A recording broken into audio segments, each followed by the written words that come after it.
Celebox. Sa lungsod lumaki si Celestine Navarro, isang babaeng lumaking hinahabol ang mga inaasahan ng ama niya bago ang sarili. Sanay siyang magsunod-sunuran at piliing isantabi ang emosyon kapalit ng tagumpay. This isn't about love. This is about what's expected of me. Sa kabilang dulo, si Ellie Vergara, isang lalaking nagsimula sa wala, dating mekaniko na pinanday ng hirap at determinasyon at hindi kailanman natutong umatras sa kung anong mahalaga sa kanya. I didn't ask you to choose me. I just wanted you to stay. Magkaibang mundo, muling pagtatagpuin ng isang maling booking sa pagitan ng sugat ng nakaraan at tapang na pumili muli hanggang sa nila kayang ipaglaban ang pag-ibig na minsan na nilang iniwan. Ating tunghayan ang isa na namang kwento ng pag-ibig na inihahandog sa inyo ng Tales of Siren.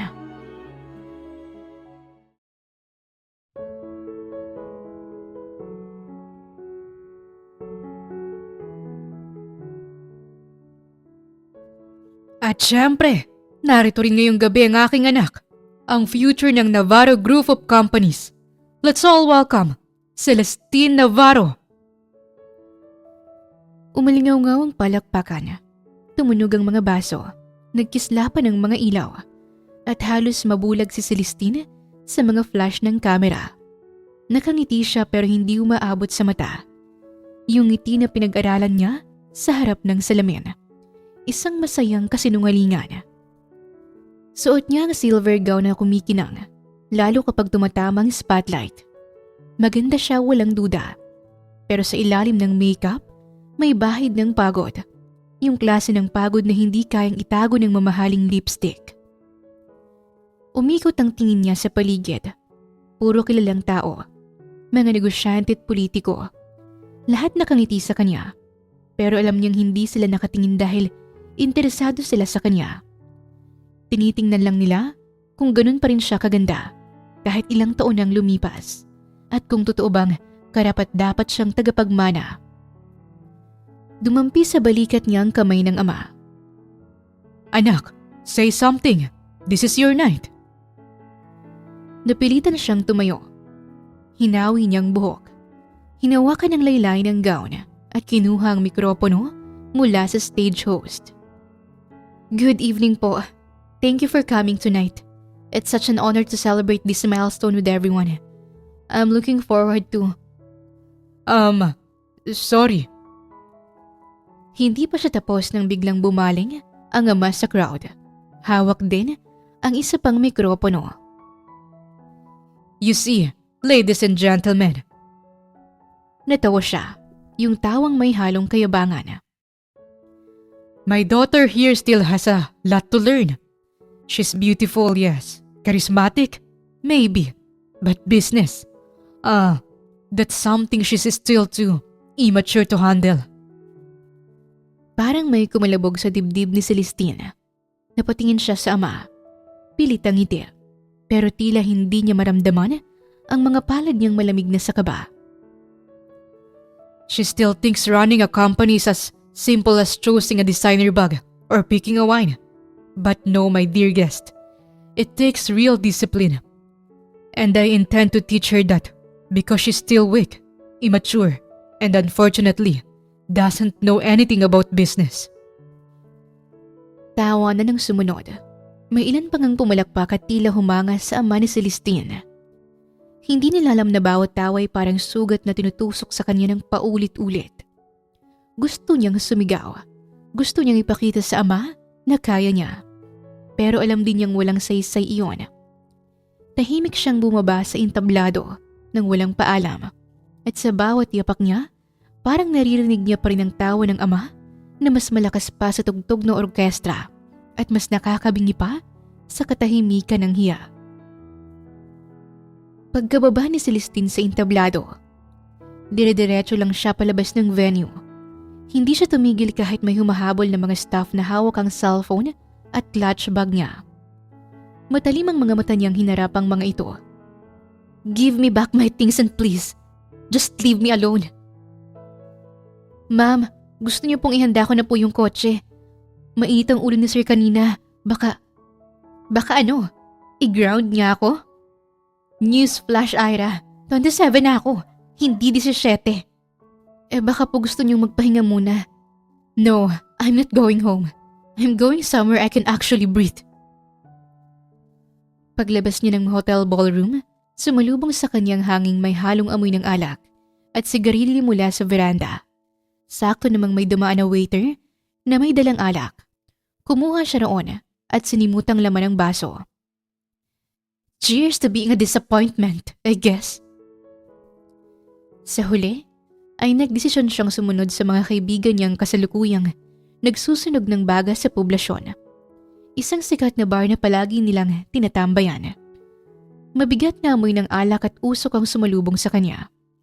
Maingay ang halakhakan habang nagsasayaw ang mga tao sa tugtog ng kilalang DJ. Hindi naman nahirapan si Celestine na hanapin ang mga kaibigan dahil palagi silang naka-VIP room at kilala na siya roon ng mga tao. Agad siyang sinalubong ng isa sa mga kaibigan niyang si Harleen. I told you, girl, dapat hindi ka na talaga pumunta roon. Sigaw nito sa kabila ng malakas na music. Oo nga, alam mo namang walang matinong sasabihin niyang mala Hitler mong tatay. Oh, shut ka na. Hindi niya tinanggihan ng tequila na inabot ng kaibigan. Ininom niya yon ng diretso bago pabagsak na umupo sa couch. Let's stop talking about him. Please lang, let me just enjoy the night. Sabay lagok niya ng alak. Napangiwi siya pero tinawanan lang ng mga kasama niya. Tinapon niya ang slice ng lemon sa baso at tumalukip-kip. Lumabas sila ng VIP room para sumayaw. At sa gitna ng nga ng kasiyahan nilang magkakaibigan, ay may lumapit na dalawang lalaki sa kaniya mula sa likuran. Celestine, right? Gusto mo bang makijoin sa amin? Tumaas ang kilay ng babae. Do I look like I need your companion? O baka gusto mong sumama na lang sa VIP table namin? Why? What can you offer to your table na hindi namin afford? Pagsusungit pa niya sa isa.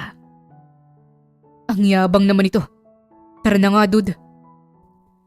Napahiyang dalawang lalaki nang magtawanan ng mga kaibigan ni Celestine. Uminom si Celestine ng isa pang shot bago bumalik sa pagsasayaw. Hindi niya gusto ang mga lalaki.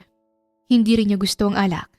Pero gusto niya lang ng kahit anong libangan para hindi na maramdaman yung bigat sa loob niya. Bandang 3:00 na ng madaling araw nang magpasya siyang umuwi. Hindi na niya mahanap ang mga kaibigan. Siksika na kasi ang tao sa dance floor at wala na siyang enerhiya para makigulo roon. Sinubukan niyang tawagan ng driver para magpasundo. 1, 2, hanggang sa umabot na ng 5 ring ay wala pa ring sumasagot. Napahawak siya sa ulo ng maramdaman ang pagkirot nito. Mariin niyang ipinikita ang mga mata, kasabay ng mahinang pag-ungol. Shit, I really need to go home. Bulong niya sa sarili. Muli niyang sinubukang tumawag sa ibang driver. Ngunit kagaya lang noong una, ay wala ring sumasagot. Lagot kayo sa akin pag-uwi ko. You're all testing my patience, ha? Padabog siyang lumabas ng bar. Sa huli, ay nagdesisyon siyang mag-book na lang ng ride sa app. Medyo malabo na ang paningin niya pero kaya pa naman. Hindi rin nagtagal, ay may nag-accept na ng booking. Doon ay nakahinga na siya ng maluwag. Hindi na niya tiyanak ito ng mabuti. Sumandal siya sa pader at pinikit ang mga mata habang hinihintay na dumating ang kotseng binook niya. Hanggang sa nakarinig siya ng tunog ng maingay na tunog ng tambutsyong papalapit sa kanya. Nung una ay hindi niya ito pinansin hanggang sa Hot Princess 69? Hindi pa rin nagmulat si Celestine. Excuse me. Hot Princess 69, ikaw ba to? Tanong nito na sinabayan pa ng sunod-sunod na busina. Naiirita siyang nagmulat ng mata at agad na tumama ang paningin niya sa lalaking naka-big bike na natatakpan ng helmet at mask ang muka. The fuck? That's not me! At hindi motor ang binuk ko. Hindi niya pinansin ang parang pamilyar na boses ng rider. Yun mamang pangalan na nakalagay dito eh. Sa Forbes subdivision kayo, tama ba? Ha? Bakit mo alam? Wait, check ko nga. Dali-daling binuksan ni Celestine ang kanyang cellphone at chinek ang pangalan sa app. At halos ganun na nga lang ang kagustuhan niyang lumbog sa kinatatayuan nang makitang Hot Princess 69 ang nakalagay doon. At bukod pa doon ay motor pa lang na book niya at hindi kotse. Muli siyang napapikit sa Ines. Akala niya ay doon na matatapos ang pagkasira ng araw niya. Ngunit nang mag-angat siyang muli ng tingin sa rider, ay unti-unti na itong tinatanggal ang suot nitong helmet, kasabay ng pagbaba nito ng mask. Napasinghap siya kasunod ng pagkalaglag ng kaniyang panga. Ikaw? Gulat niyang tinuro ang lalaki at halos mag-hysterical na siya. Bakit ka nandito? Sinusundan mo ba ako, ha? Huh? I'm just doing my job, ma'am. You booked me as your rider, so here I am. Mababakas ang pagkabagot sa tinig nito. Tumingin pa ito sa pambisig na relo bago humikap. Ngunit hindi naniwala si Celestine sa sinabi ng lalaki. Umingo siya at pagak na natawa. Tila nawala ang kalasingan niya habang pinagmamasdan ng isang taong matagal na niyang hindi nakikita. O sa simpleng salita, ang matagal na niyang iniiwasan. Si Ellie Vergara, ang kauna-unahan at nag-iisang lalaking minahal niya. Malayo na ang pinagbago nito sa pisikal na anyo at pati na rin sa estado ng kaniyang buhay. Matikas ng dati payat nitong katawan. At ang lumang bisikleta ay napalitan na ng mamahaling big bike. Napalunok si Celestine nang mapagtanto niyang hindi na siya makapagsalita. Tumikim siya at pinag-cross ang mga braso sa ilalim ng dibdib. Ang sabihin mo, you can't move on from me, kaya hanggang ngayon sinusundan mo pa rin ako. Masyado naman yatang mataas ang tingin mo sa sarili mo, ma'am. Naghahanap buhay lang yung tao. Nabigyan pa ng mali siya. Ha? Just admit it. Sinusundan mo ako. You're spying on me. Sorry pero hindi ako interesadong makita ka. Napakamot sa ulo ang lalaki. Tila naiirita na. As if namang interesado ako. Wala akong choice. Naka-auto-accept ako kaya sa akin bumagsak ang booking mo. You know what? I'll just cancel it. Ayokong sumakay din sa bulok na motor mo. Tumango si Ellie at mayabang lang nangumisi. Hindi siya nagsalita o pumatol sa babae kahit halos patay na siya ng tingin nito. Padabog na kinuha ni Celestine ang cellphone niya. Ngunit nang subukan niyang buksan yon, ay hindi na ito nakisama pa. Shit! Lobat! Bulong niya sa sarili habang ilang beses pa niyang sinusubukan itong buksan. Nang mapagtanto niyang wala na talagang pag-asa, ay napabuntong hininga na lamang siya. Wala na siyang nagawa kaya naman muli siyang bumaling ng tingin sa lalaki. Cancel it! Matigas na utos niya. Napangat ng kilay ang lalaki. What? I said cancel it! Bakit ako? Ikaw tong nagbukay, dapat ikaw mag-cancel. Nalobat ang phone ko, kaya ikaw nang mag-cancel. Tumayo ng tuwid si Ellie at pinisil ang tungki ng ilong. Marahil ay naiirita na sa kaartihan ng babae. Ma'am, hindi pwede. Dahil bababa ang ratings ko. Kung gusto mong i-cancel, gawin mo. Huwag mong ipasa sa akin ang problema mo. Ngayon kung ayaw mong sumakay, aalis na ako. Isinuot ni Ellie ang helmet niya at sumakay na sa motor. Handa na sana siyang umalis nang biglang suminghap si Celestine at nagpapadyak sa Ines. Fine! Wait lang! Sasakay na ako sa'yo! Sigaw ng babae. At dahil naka-helmet nga si Ellie, hindi nakita ni Celestine ang unti-unting pag-ukit ng ngiti sa labi ng lalaki. Hindi niya alam kung bakit gano'n na lang ang tuwang nararamdaman niya habang nakikitang napikon ang dalaga sa kanya kahit wala naman siyang ginagawa. Sa motor ka sasakay, hindi sa akin. Hindi ako tumatanggap ng extra service. Aniya habang inaabot ang extra helmet sa babae. Nagbangayan silang dalawa hanggang sa napilitan si Celestine na sumakay. Hindi agad umaksyon si Ellie kahit nakaangat na ang isang paa ni Celestine sa footpeg.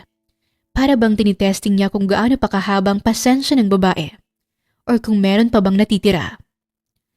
Ano pang hinihintay mo? Christmas? Isuot mo muna yung helmet ng maayos. Hindi yung pang-display. Just drive! Bumaba ka na nga lang. Ayoko ng pasaherong ma-attitude. Namilog ang mata ni Celestine. Pikon, pero wala na siyang choice. Pinagulong niya ang mata at padabog na sinuksok ang helmet sa ulo. Pagkatapos ay peke siyang ngumiti. Ayan, okay na? Happy? Sarkastiko nitong wika. Nang maramdaman ni Ellie ang bigat ng pag-upo nito sa likuran, bahagya siyang tumingala at huminga ng malalim. Para bang sinusubukan niyang panatilihan ang composure kahit gustong-gusto na niyang paggalitan ng babae.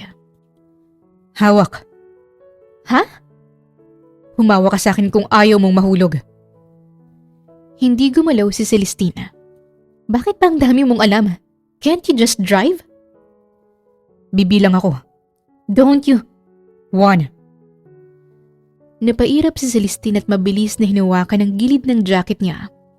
Halos hindi mahawakan ng tama dahil sa kaba at inis na pinagsama. See? Hindi naman mahirap. Pwede bang bilisan mo na lang para matapos na to? Sige, pero pag nalaglag ka, problema mo na yun. At mabilis na pinandar ni Ellie ang motor. Napatili pa si Celestine sa takot kaya ang kapit niya sa lalaki ay nauwi sa yakap. Napangisi tuloy lalo si Ellie. Habang nasa biyahe, tuloy pa rin ang bangayan nila. Kahit binabayo na sila ng hangin at ilaw mula sa mga kasalubong na sasakyan, ay hindi pa rin mapigilan ni Celestine na sermonan si Ellie sa bawat liko at paraan ng pagmamaneho nito. Huwag kang masyadong lumayo sa lane. I know what I'm doing, Celestine. Para namang hindi mo ako kilala. Excuse me? Bulyaw nito pero sa loob-loob ay naalala niya na mahilig nga pala si Ellie sa motor at kotse. Ngunit dahil sa salat sa buhay para makabili ay nagmekaniko ito. Sa paraang yun ay natutupad ni Ellie ang pangarap niyang makahawak at makapag-alaga ng motor kahit hindi sa kanya. Naalala rin niya yung mga panahong ang tanging meron lang si Ellie ay lumang bike na ginagamit nito sa pagsundo sa kanya sa tuwing may lihim silang date o pagkikita. Ngayon tuloy ay nagtataka si Celestine kung kanino kaya itong big bike na minamaneho ni Ellie ngayon. Natupad na ba ni Ellie yung mga pangarap niya? O baka meron lang mabait na taong nagpapahiram sa kanya para magka-boundary siya? Kumapit kang mabuti. Huwag kang matutulog. Muli siyang bumalik sa ulirat nang magsalita ito. Parang bigla siyang natauhan. Sunod-sunod ang ginawa niyang pag-iling upang maiwaksi ang mga tanong at panunumbalik sa nakaraan na nasa isip. Wala na dapat siyang pakialam sa kung anumang buhay meron si Ellie. Matagal na silang tapos at ang pangyayaring ito ngayong gabi ay aksidente lamang. Sisiguraduhin ni Celestine na hindi na ito mauulit pa. Bakit ang tahimik mo? Umirap si Celestine kahit hindi naman siya nakikita ng lalaki. Bakit patanong ka ng tanong? Ganyan ka ba sa lahat ng pasahero mo? Hindi maintindihan ng babae kung bakit nainis siya nang maisip niyang ganito rin ang pakikitungo ni Ellie sa isang babae. Lalo na nung nagkibit balikat lang ang lalaki. Buti hindi nagagalit ang girlfriend o asawa mo. Masyado kang friendly. Narinig niya ang mahinang pagtawa ng lalaki. Is that your way of trying to find out whether I have a girlfriend or a wife? What? Hindi no. Alam mo, ire-report na lang kita. Sige, gawin mo. Pero siguraduhin mong gising ka pagdating natin sa bahay mo. Nang tumahimik ang babae bigla, napakunot ang noon ni Ellie. Wala na kasing nagrereklamo o nagmumura. Napalingon siya ng bahagya, sapat para makita ang ulo ni Celestine na nakasandal sa likod niya. Mahigpit ang kapit nito ngayon. Hindi na dahil sa galit, kundi para hindi mahulog sa motor. Natigilan si Ellie. Ay natulog. Halos hindi niya namalayan na unti-unting lumalambot ang mukha niya kahit pilit niya pa rin gawing seryosong ekspresyon. Hindi niya rin maintindihan kung bakit parang may kung anong kumirot sa dibdib niya pagkatapos. Matagal niyang inipon ang galit para sa babae. Pero bakit sa mga oras na ito, sa kabila ng lahat, ay hindi pa rin niya kayang pabayaan ng babae? Hay, ang arte-arte mo kanina. Tapos ito ka ngayon, knockout. Sinubukan niyang gisingin ng babae. Celestine, hoy, gising. Hindi gumalaw ang babae, ni hindi nagmulat. Nakakunot pa ang ilong nito, para bang nananaginip. Hindi siya nagtagumpay kahit pangatlong beses niyang sinubukan. Sa huli, napabuntong hininga siya. Isang malalim at pagod na buntong hininga. Lord, kung sinusubok mo ko, successful ka na. Sobra-sobra na. Wala siyang nagawa kaya pagdating sa intersection, huminto si Ellie. Tumingin ulit siya sa natutulog na babae. Sa huli, ay nakabuo siya ng isang desisyon. Hindi siya dumiretso sa draft of location. Binuksan niyang throttle at dinalang babae sa tanging lugar na alam niyang ligtas. Isang lugar na hindi dapat kailanman tinatapakan ng isang katulad ni Celestine Navarro. At habang binubuhat ni Ellie ang lasing na katawan ng babaeng minsan niyang minahal at matagal pa rin niyang hindi makalimutan, isang tanong ang kumirot sa dibdib niya. Bakit ngayon pa siya bumalik? Kinaumagahan, nagising si Celestine sa hindi pamilyar na kwarto. Isang mabilis, marahas na pag-angat ng ulo ang unang nangyari. Para bang may sumabog sa loob ng utak niya. Kumirot ang sentido niya, parang pinipilipit ng kamay ng Diyos ang loob ng bungo niya. Napasinghap siya at agad na napaupo sa kama. Hindi ito ang kwarto niya. Hindi ito Forbes. Hindi ito hotel. At lalong hindi ito ang VIP room sa bar kagabi. Maliit ang espasyo pero malinis. May shelves na puno ng libro. Helmets na nakadisplay, isang minimalist na mesa na may laptop, at walang kahit anong bakas ng pagiging babae. Wala ring chandelier, wala ring velvet curtains, walang amoy ng mamahaling diffuser. Sa halip, amoy kape at fabric softener at matapang na pabango ng lalaki. Where the hell am I? Nataranta siya. Literal na tumayo siya sa kama na parang natapunan ng kumukulong tubig. Umikot siya sa kwarto. Binuksan ang ilaw. Binuksan ang blinds. Binuksan ang cabinet. Lahat. Oh my gosh! Nasaan ako? Nasaan ako? Hindi nagtagal, bumukas ang pinto. Isang lalaking lumabas mula sa kabilang kwarto. Naka-boxers lang at loose white shirt. Magulo ang buhok, parang bagong gising. At may hawak pang mug ng kape. Si Ellie at mukhang hindi siya natutuwa na sinisigawan siya sa umaga. Ano ba? Sigaw nito, sabay irap at tulak ng pinto gamit ang paa. Bakit ka ba nagwawala dyan? Naniga si Celestine sa kanyang kinatatayuan ni hindi magawang mag-sink in sa utak niya na nandoon siya. Sa kama ni Ellie, sa apartment ni Ellie. Oh my gosh! Tumiklop ang tuhod niya at halos mapasandal siya sa pader.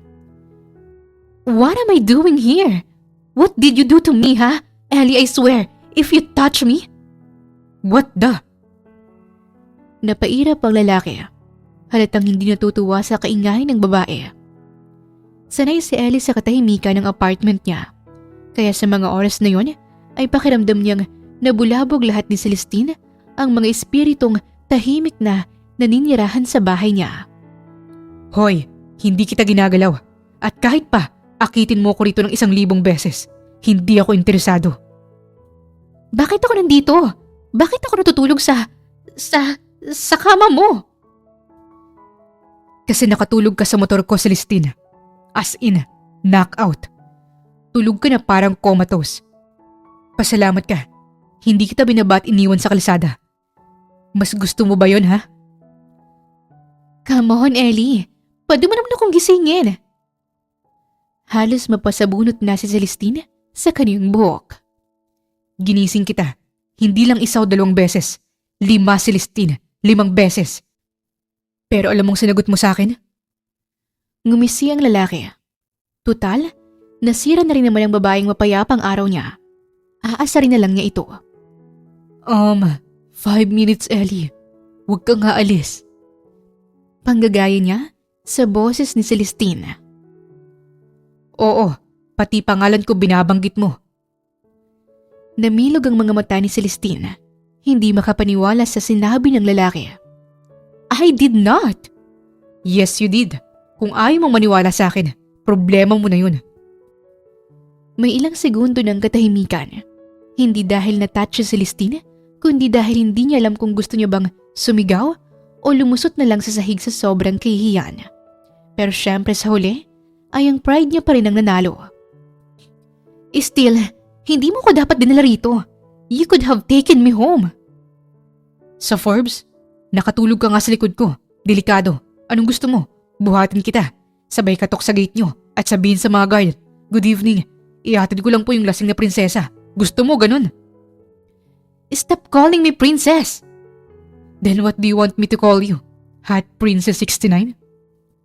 Hindi niya dapat naalala yun pero natatawa talaga si Ellie kapag nakikita niyang piko na ang babae.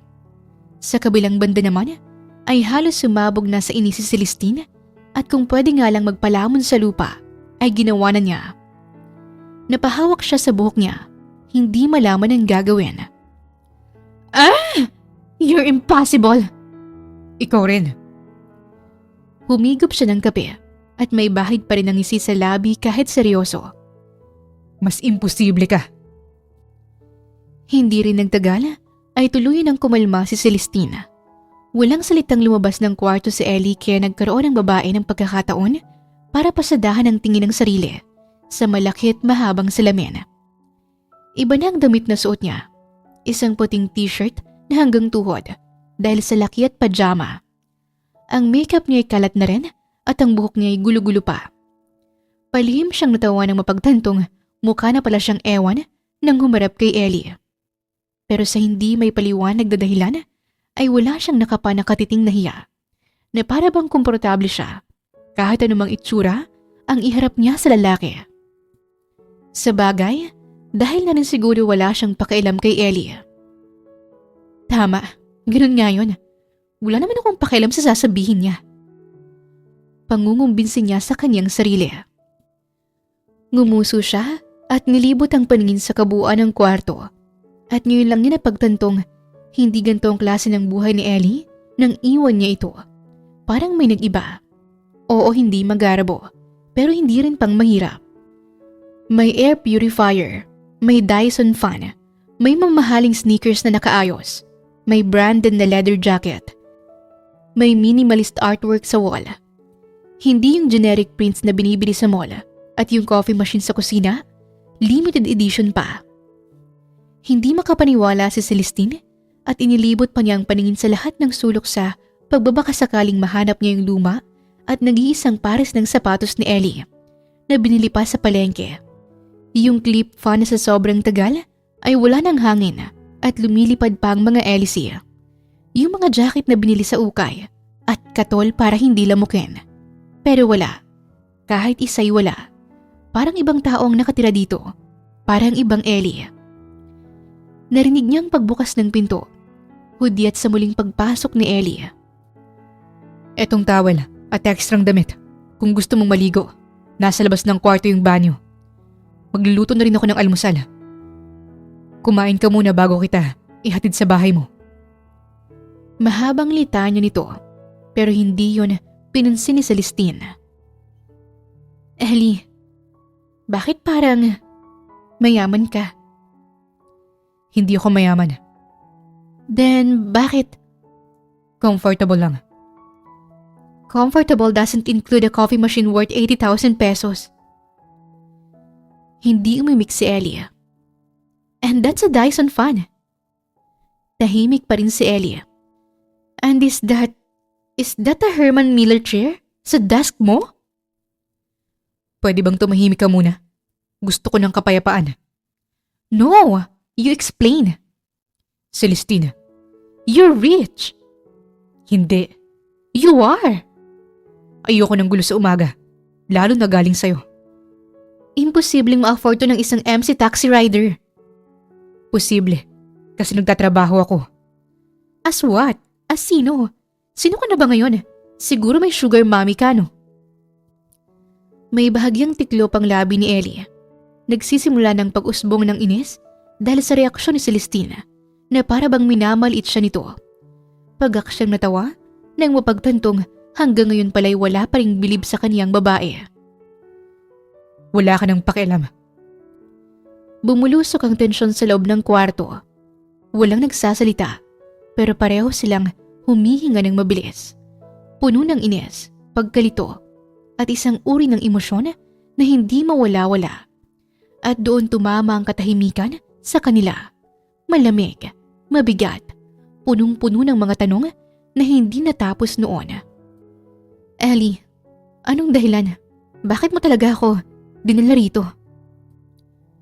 Tuluyan ang sinalubong ni Ellie ang mga mata ni Celestina. Mata na kahit gaano pa niya tanggihan, kilala pa rin niya. Kahit napakaraming taon ang lumipas, may kung anong pamilyar na ritmo sa pagitan nila. May saglit na pag-amin kahit hindi naman nila sinasabi. Nagpakawala si Ellie ng malalim na buntong hininga. Yung tipong matagal niyang pinigilan pero napilitan siyang ilabas dahil wala ng choice. Para makita mo kung anong klaseng buhay meron ako simula nung nawala ka sa buhay ko. Natigilan si Celestina. Hindi niya alam kung masasaktan ba siya, maaawa o matatawa na lang sa sarili. Pero isa lang ang malinaw. Hindi na niya kilala ang lalaking ito at mas masakit isipin, hindi rin niya alam kung kaya pa niya itong kilalanin ulit. At doon nagsimula ang unang piraso ng katahimikang hindi nila alam kung paano kakalabanin. Pero ngayon, mas komplikado, mas masakit, mas pamilyar at mas delikado para sa kanilang dalawa. Tahimik na tahimik ang buong unit nang lumabas si Celestine mula sa banyo. Basa pa ang buhok niya, nakasukbit sa balikat ang towel at amoy sabon ang buong katawan niya. Nakakatawa dahil kahit gaano siya kalinis ngayon, ang pakiramdam niya'y magulo pa rin. Sa maliit na kusina, abala si Ellie. Tila walang nagbago sa postura nito habang nagluluto na para bang sanay na sanay. Pero may isang bagay na ramdam ni Celestina kahit hindi niya sabihin. Pilit ang katahimikan. Pilit ang pag-iwas. Pilit ang distansya. Parang bawat galaw ni Ellie ay maingat na maingat. Tipong ayaw niyang magkamali o magsimula ulit ng gulo. Upo ka na. Malapit na to. Hindi siya tumingin kay Celestine. Hindi rin gumalaw ang mukha nito. Pero ang boses, mas malamig at seryoso na. Umupo si Celestine sa island counter. Nagsabit ng ilang patak ng tubig ang buhok niya sa puting shirt na suot niya. Pero wala siyang lakas para punasan. Ramdam niya ang awkwardness na parang usok na kumakapit at hindi mo basta mapapaalis. Inilapag ni Ellie ang pagkain sa harap niya. Garlic fried rice, egg, tapa, simple pero mukhang masarap.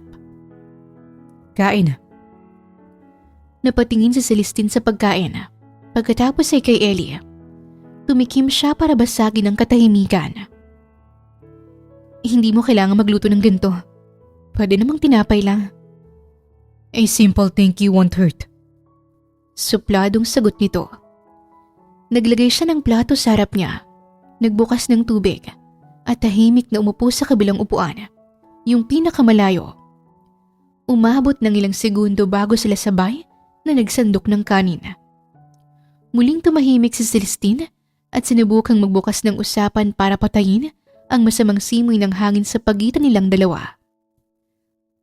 Thank you pala sa pag-uwi sa akin kagabi. Hindi tumingin si Ellie at patuloy lang pagmuya ng pagkain. And sa pagpapastay mo sa akin dito.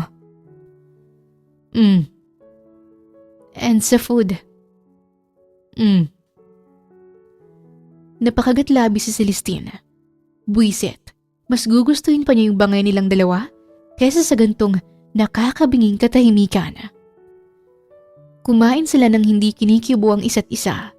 Ang tanging maririnig lang ay ang paglapat ng kutsara at tinidor sa babasaging pinggan. Sa bawat tingin ni Celestine kay Ellie, lalo lang siyang napapansin ng mga detalye na hindi niya napansin kagabi. Yung tikas ng panga nito, yung bagong tibay ng postura, at kalmado ngunit malamig na aura. Iba na siya.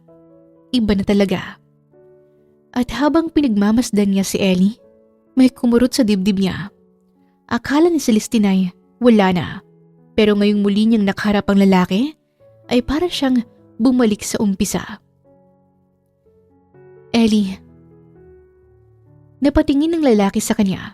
Isang mabilis, maiksi, at walang emosyon. Alam kong awkward. And alam kong hindi mo naman hinihingi to. Pero gusto ko lang sabihin na hindi ko intensyon na manggulo. Wala naman akong balak na kailan pa sa buhay mo. Tahimik si Ellie. Hindi nagsasalita, ni hindi kumukurap. Nagpatuloy si Celestine kahit ang boses niya ay unti-unting lumalambot. Gusto ko lang sabihin na after today, after mo kong ihatid, I hope na hindi na ulit tayo magkita or magkasalubong or mas stuck sa same place kasi I think mas okay ng ganun. Natigilan si Ellie. Hindi dahil sa gulat, kundi dahil parang may tinamaan na hindi dapat. Ayoko namang maging sagabal. Ayoko ring makaistorbo. At mas lalong ayoko maging reminder ng past mo. Of who you were. Tumawa siya ng mahina at mapait ng maalala ang nakaraan. Ang hindi magandang pagtatapos ng kanilang relasyon. Alam mo na siguro, hindi ako magandang memory.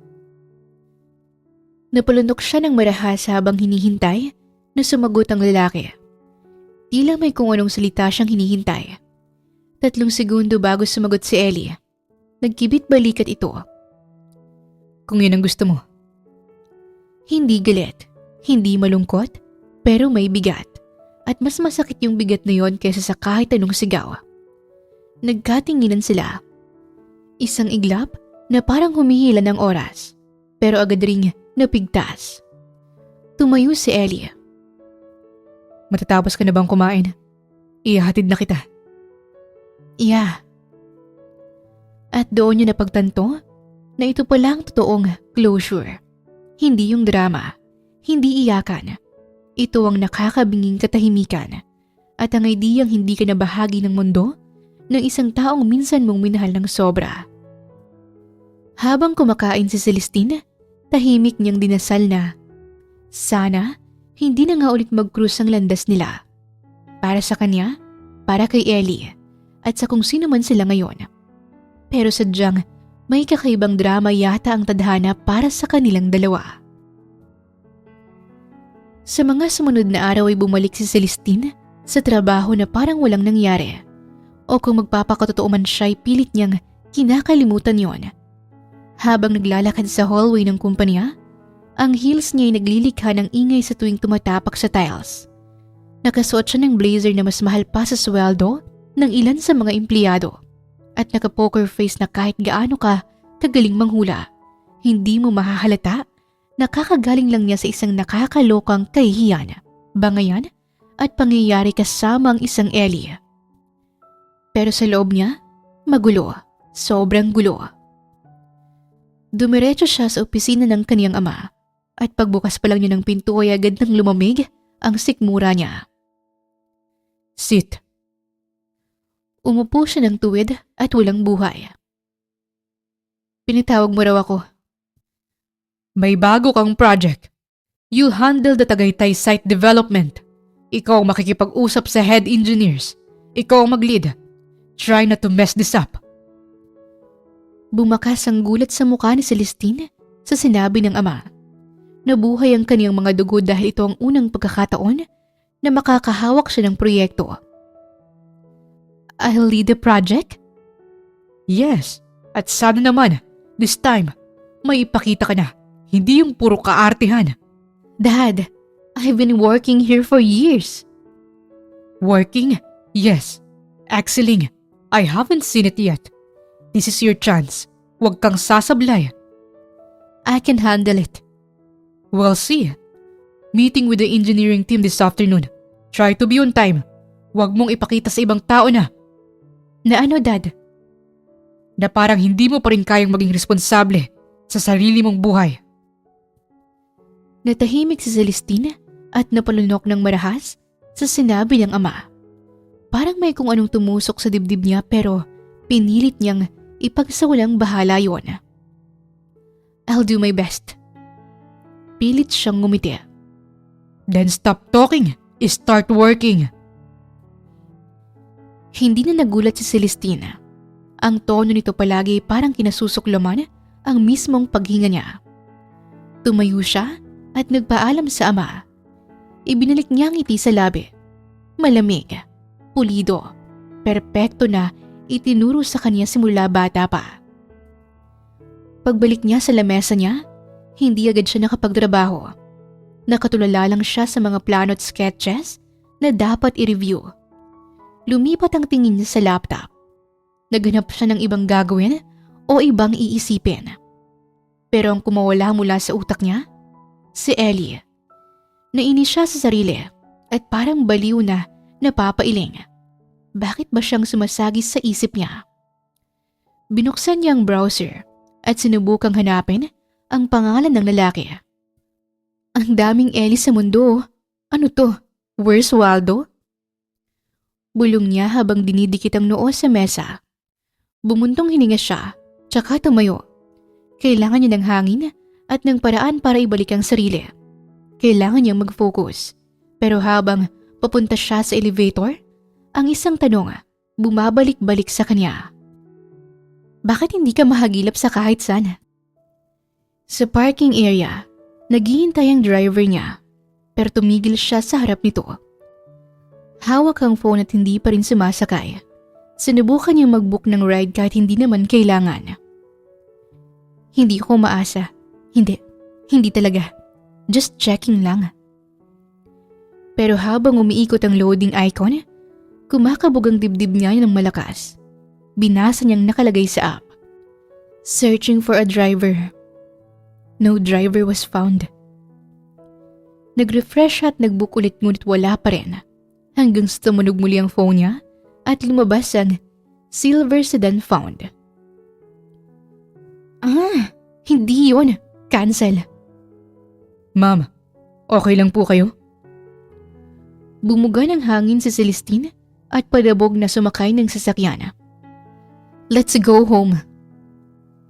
Umupo siya sa likod ng driver at pinag-cross ang mga braso sa ilalim ng dibdib habang nagpapakalunod ng tanawin sa bintana. Kahit anong pilit niyang iwasan, yung mukha ni Ellie ang sumasampal pabalik. Hindi naman sa gusto niyang makita ang lalaki. Hindi naman sa namimiss niya. Hindi naman sa curious siya. Pero bakit ba ganito? Kinabukasan, paulit-ulit niyang binubuksan ng sinasarado ang ballpen sa pagitan ng mga daliri. Magsisimula ng unang meeting sa loob lamang ng isang oras at hindi niya maiwasang kabahan. Hindi niya tuloy matukoy para saan ang kabang yon. Kahit gusto niyang maging compose, ramdam niyang paghigpit ng dibdib niya. Lalo na nung sumapit ng oras at naghanda na siya papunta sa conference room. Pagbukas niya ng pinto, agad sumalubong ang puting ilaw ng projector, ang maingay na paglilipat ng mga pahina sa dokumento, at ang amoy ng kape na masyadong mapait para sa hapon. Nandoon ang buong engineering team, lahat lalaki, lahat seryoso, lahat sanay sa trabahong hindi niya naman talaga mundo. Mga naka-hard hat ang ilan at mga naka-rolled sleeves ang iba. Pilit siyang umiti sa mga ito nang maramdaman ang presensya niya. Ma'am Celestine, good afternoon po. Tumango siya at umupo sa pinakadulo ng mesa. Inayos niyang suot na itim na blazer at umayos ng upo. Kailangan niyang magmukhang may alam kahit ang totoo, kinakain siya ng kaba. We're just waiting for the head engineer para makapag-start na tayo. Where is he? Late ba siya? Napatas ang kilay niya at sumulyap sa pambisig na relo. Sa mga oras na yon ay nagsisimula na sana ang pagpupulong. Unang proyekto niya ito kaya ayaw niyang biguin ang ama. Gusto niyang may mapatunayan sa matanda kaya hanggat maaari ay ayaw niyang may sayangin ang oras o may magkamali sa nasasakupan niya. Pagsabihan niyo o kahit sino sa inyo na ayaw kung may malilate. Hindi niya na ituloy ang sinasabi dahil sa mismong sandaling yun ay bumukas ang pinto at para siyang tinamaan ng kidlat sa gitna ng conference room. Nilaglag ang kaniyang panga kasabay ng paninigas niya sa kinatatayuan. Pumasok ang isang lalaking naka-black shirt na may suot na denim jacket. Malinis ang hawi ng buhok at may aura ng isang taong alam mong profesional sa ginagawa. Walang pakialam sa mga matang nakatingin at walang pakialam kung sino man ang nandun. Naglakad ito ng diretso, seryoso, parang hindi niya kilala ang mundong ginagalawan ni Celestine. Parang hindi niya kilala si Celestine, pero kilalang kilala ito ng babae. Halos marinig na niya ang sariling tibok ng puso nang magsalita ang isang engineer. Ma'am, this is our head engineer. Engineer Ellie Vergara. Parang umikot ang mundo niya. Sunod-sunod ang ginawang pagkurap ni Celestine sa paghahakalang baka namamalikmata lang siya. Pero hindi. Si Ellie talaga. Si Ellie na may posturang malayong-malayo sa dati. Si Ellie na naguhumiyaw ang otoridad. Malayong-malayo sa dati na masiyahin at may malambot na puso. Si Ellie na parang ang layo na sa lalaking kilala niya noon. Good afternoon. Wala man lang emosyon. Ni bahagyang sulyap ay walang binigay sa dalaga. Tumikim si Celestine at napaayos ng upo nang lampasan lang siya ng lalaki at dumiretso sa upuan nito. You're the head engineer? Hindi niya napigilang magtanong. Ramdam niya ang pagbaling ng tingin sa kanilang dalawa ng ibang taong naroon sa silid at talagang nautal pa siya. Yes. Bakit? Halos mabingi siya sa katahimikan na paghigop ng mga engineers ng kape nila. Parang lahat nakatingin sa kanya. Inaabangan ang kaniyang sagot. Inaabangan ang kilos niya. Wala. I just didn't expect. Sa trabaho, hindi importante ang kung anong inaasahan. Ang importante ay kung kaya mong gawin. Hindi niya alam kung nasaktan ba siya, napahiya o napikon sa sinabi ng lalaki. Pero ramdam niya na nag-init ang tenga niya. Idinaan na lamang niyon sa simpleng ubo at inangat ang folder para sa pagsisimula ng meeting.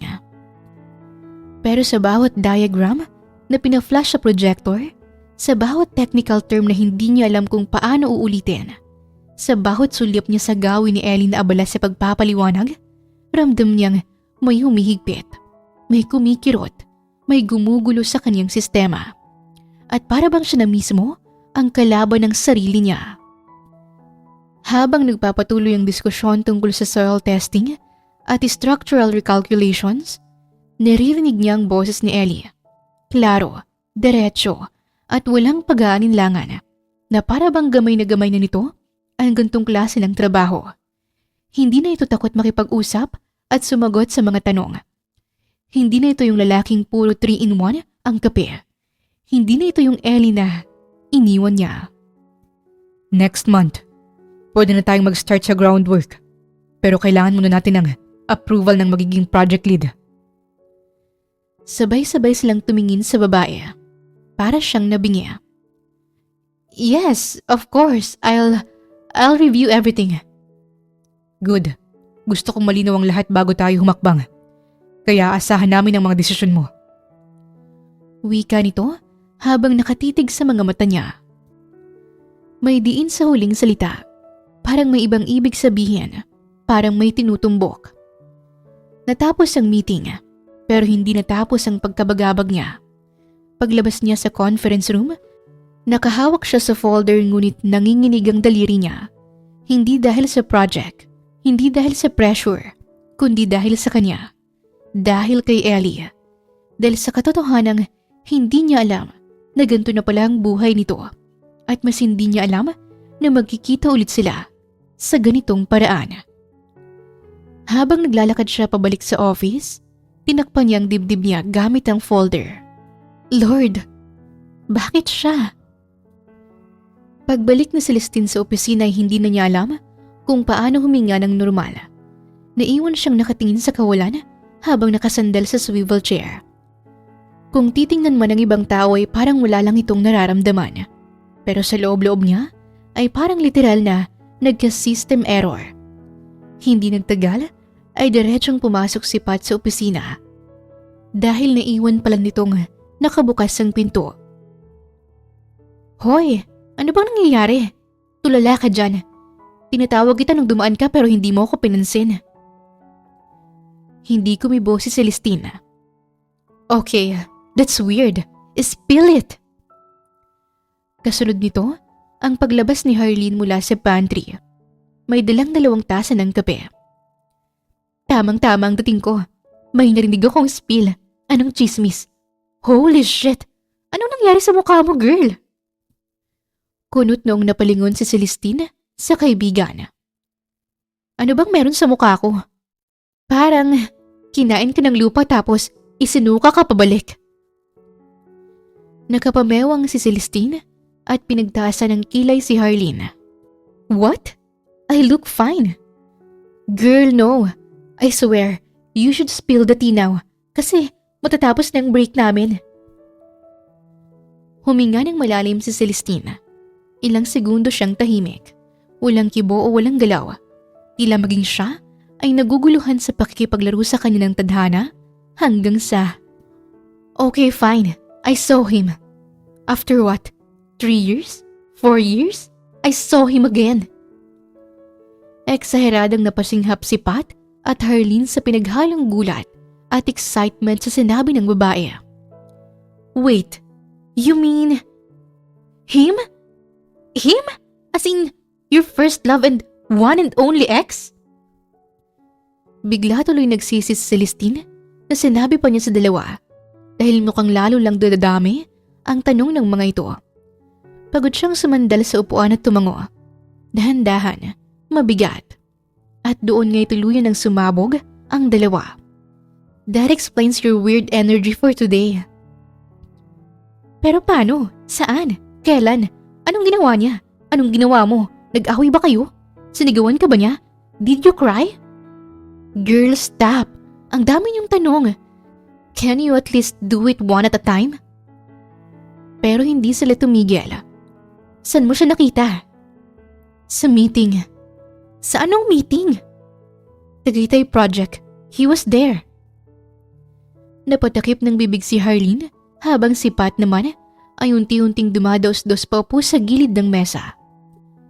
Ba't siya nandun? And girl, please don't tell me na alam to ng daddy mo.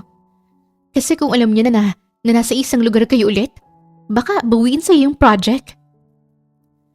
Natahimik si Celestine at napaisip sa sinabi ng kaibigan.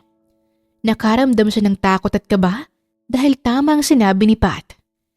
Gustong-gusto pa naman niyang hawakan yon dahil yun lang ang bukod tanging paraan para magpakitang gilas sa kanyang tatay. Wait, I'm still confused. Okay, sige. Nagkita kayo ron pero is that a coincidence? Nagkataon lang ba na nandun din siya sa Tagaytay or... Hindi na naituloy ni Harleen ang sinasabi ng magsalita ulit si Celestine. He's the head engineer at based sa mga narinig ko sa meeting kanina, he's also the owner of the construction firm. Saglit na natahimik ang tatlo, tila mas lalong hindi makapaniwala. Umupo si Pat sa tabi niya at halos alugin na siya. Bakit hindi mo sinabi agad? Bakit hindi ka nag-message? Bakit parang mag-isa kang naghirap sa impyerno? Kasi hindi ko rin alam. Kanina ko rin lang nalaman. Anong itsura niya? Mukha pa rin ba siyang kagaya ng dati? At doon na nga nagsimula. Napakagat siya sa labi. Hindi malaman kung maiinis o matatawa o matatakot. He's Different. Different? Paano? Different na losyang? Different na nagbago ng buhok? Different na married? No. Different na parang ibang tao na siya. Muli siyang napabuntong hininga. He looked put together, clean, confident, smart, professional and hot? I didn't say that. Pero implied. No, hindi. I mean, tumigil siya. Napatingin sa tasa ng kape na nasa harap niya. Fine, yes, maybe, whatever. Tumili si Harleen. Kilig. May konting kilig pa rin? I swear I will throw this iced coffee at your head. Tumahimik ang dalawa nang makita nilang hindi joke ang ekspresyon niya. Hindi ito yung Celestine na maldita at madaldal. Ito yung Celestine na naguguluhan. Yung Celestine na hindi handa. At yung Celestine na may pinipilit iwasan pero pabalik-balik.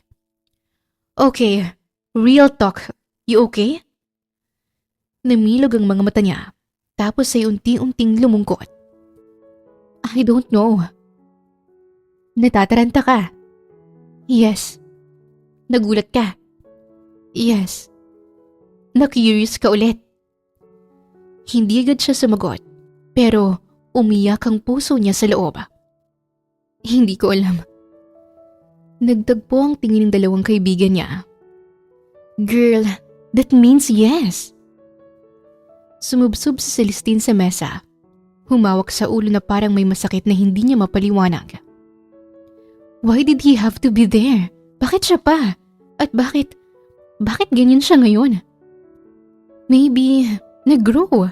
Maybe nag-level up. Maybe nagbago. Or maybe hindi mo lang talaga siya kilala kagaya ng akala mo. At doon literal na napatigil si Celestine. Kasabay ng mabilis na tibok ng puso niya, may sumulpot na isang simpleng tanong. Ano ba bang hindi ko alam tungkol sa kanya? Sa mga sumunod na araw, pinilit ni Celestine na ibalik ang sarili sa wisyo. Pinangako niya sa sarili na magfo-focus siya sa project hanggang sa maging successful ito. Na hindi na siya magpapa-apekto sa presensya ni Ellie. Pero habang papunta siya sa conference room para sa panibagong meeting, kinakain siya ng kaba na hindi niya maamin kahit kanino. At nang bumukas ang pinto ng meeting room, parang may humila sa bituka niya, pababa. Nandoon si Ellie. Nakatayo ito sa unahan, hawak ang tablet at blueprint. Nakasuot ng simple pero malinis na long sleeves na nakatupi hanggang siko. Walang kupas ang postura, kalmado, mataas ang kumpiyansa sa sarili at seryoso sa ginagawa. Hindi ito yung Ellie na nakilala niya noon. At ang mas masakit pa, parang hindi siya kilala ng lalaki. Ni isang segundo, hindi nagbagong ekspresyon nito nang makita siya. Good afternoon. Let's begin. Kasasabi lang niya sa sarili niya na hindi siya magpapaapekto pero heto nga. At tumigil ang mundo ni Celestina habang nakatingin siya sa lalaki. Pero si Ellie, hindi man lang lumingon ulit. Hindi man lang nagbago ang tono. Habang nagpapatuloy ang meeting, hindi niya napigilan ang mga tanong sa utak niya. Paano siya naging head engineer?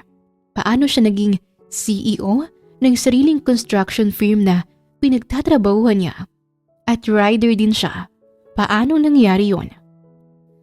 Ang daming gustong malaman ni Celestine, pero imbis na masagot ang mga tanong niya, ay bumalik siya sa realidad nang magsalita si Ellie. Miss Navarro, regarding the structural integrity for the lower decks, paki-review po itong section na to. Your department will need to coordinate with ours. Miss Navarro, hindi Celestine, hindi Cel or Tin kagaya ng tinatawag sa kanya noon ng lalaki. Para siyang sinampal. Yes, I'll review that. Narinig niya ang bulong ng isa sa engineers. Grabe si Sir Ellie talaga pag nagtrabaho. Kahit CEO duties niya, hands-on pa rin. Oo, kaya nga siyang legend dito. Hindi nagbabago kahit tumataas ang posisyon. Napatigil si Celestine at natutupang bibig. Gusto niyang magtanong at makisali sa usapan pero hindi yun ang tamang oras para doon. Pagkatapos ng meeting, mabilis siyang lumabas para makahinga. Pero habang naglalakad siya sa hallway, ay nakarinig siya ng dalawang taong nag-uusap. At isa roon ay pamilyarang boses. Engineer Ellie, great presentation as always. Nilingon niya ang babae. Maganda, balingkinitan, at may maaliwalas na ngiti. Napataas ang kilay niya habang pinagmamasdan yun mula ulo hanggang paa. Thank you, Rina. You know it wouldn't be possible without your help. Mas lalong tumaas ang kilay ni Celestine sa narinig, lalo na nung nakita niyang malawak ng ngiti sa labi ng lalaki. Wow, close na close sila. Bulong ng babae sa sarili at umirap. Ellie, about the survey's result, I organized everything in a report. If you want, I can stay late to finalize. No need, Engineer Rina. Hindi ka dapat nagpapakalunod sa trabaho. Give yourself some time. You can send it to me now and I'll review it at home. Yes, Engineer. Sure. Sayang, treat pa naman sana kita ng dinner. Nakangiti pa rin si babae. Yung tipong kulang na lang ay mamilipit na ito sa sobrang kilig. Tumikim si Celestine at dumiretso sa direksyon nila. Hindi niya gustong magmukhang nakikinig siya, pero halata sa paraan ng paglalakad niya ang iritasyon. Excuse me, you're blocking my way. Sabi niya sa dalawa. Natataranta namang tumabi sa gilid si Rina. Sorry, Miss Celestine. Miss Navarro. Pagtawag nito na para bang hindi natutuwa. Engineer Vergara.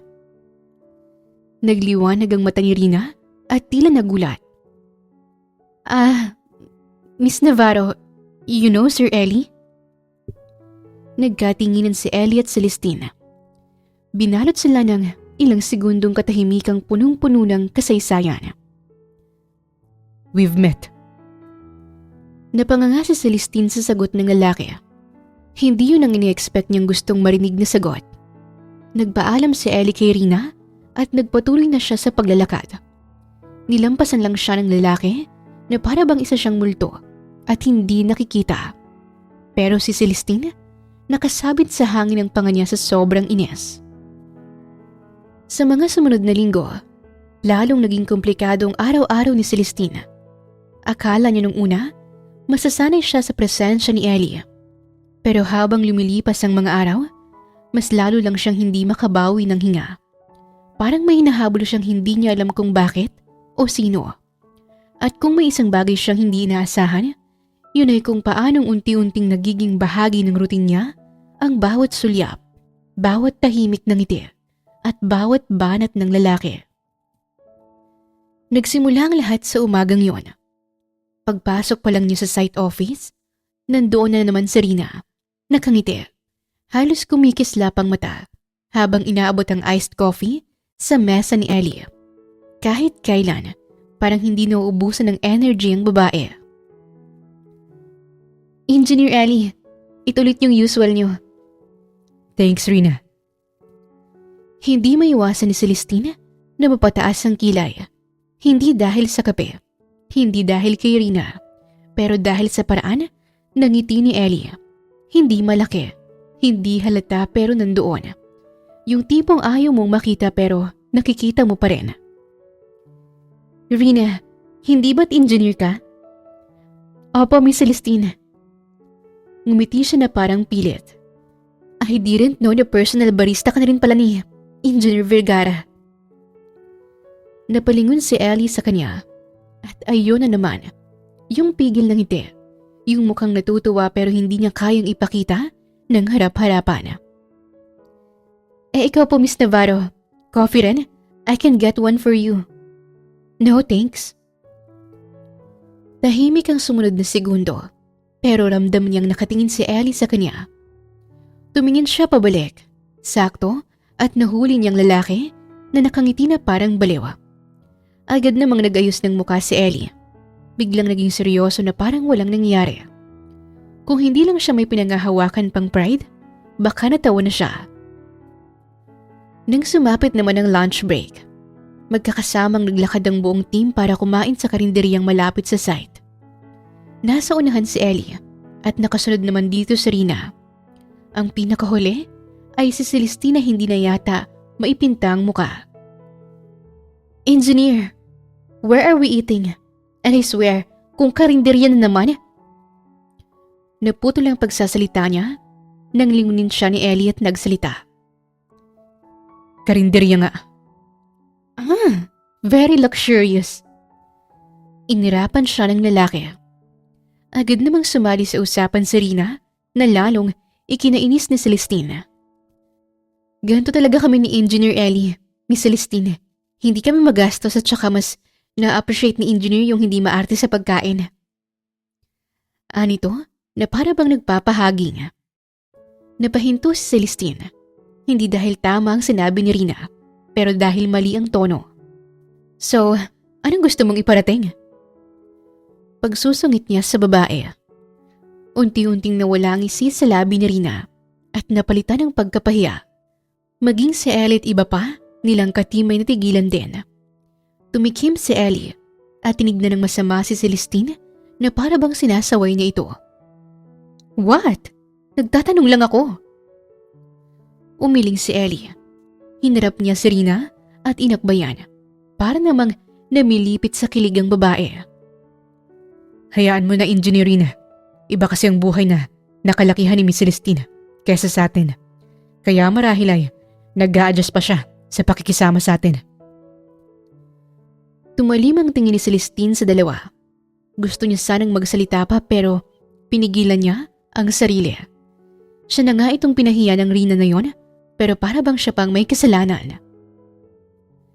Nang makarating sa karinderya, agad na tumabi si Rina kay Ellie. Muling napairap si Celestine at padabog na umupo sa katapat ng lalaki. Napansin naman yun ni Ellie, kaya pinigilan na naman niya ang mapangiti ng palihim.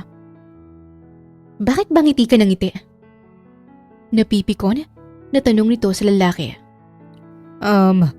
Wala lang. Ikaw, bakit ba lagi kang pikon? "Ellie, order na ako ng pagkain natin. Anong gusto mo?" Pagsingit na naman ito sa usapan. Sa halip na sumagot ang lalaki, ay lumingon ito kay Celestine. What do you want to eat? Nilingon ni Celestine ang hilera ng pagkain na tinitinda at hindi niya maiwasang umismid nang hindi niya mahanap ang pagkain gusto niya. Kaya sa huli ay kahit ano na lang ang pinili niya. "Adobo na lang." Pero hindi ka kumakain nun, di ba? "As if I have a choice."